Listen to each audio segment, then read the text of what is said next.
sesinde, gecenin sükutunda, yüreğimin en derin yerinde. Senli sensizem,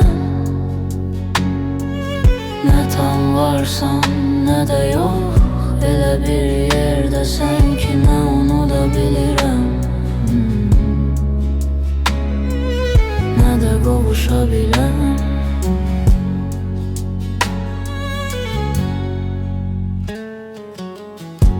Sensiz geçir günler ama senli yaşayıram.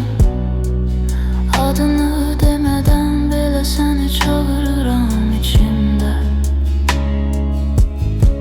Senli sensizem,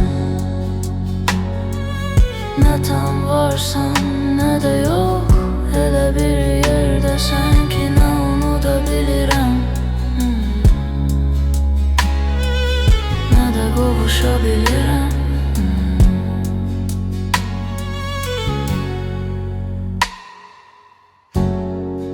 Bir bakışın yeterdi, belki bu kadar darıxmazdım.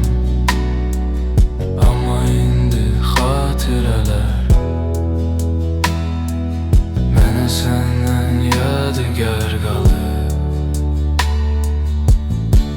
Senli sensizem, ne tam varsan ne de yok. Elə bir yerde sanki ne onu da bilirəm,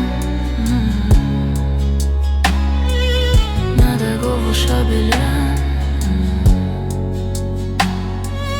Keşke bir gün bu sensiz gelmesi silinir.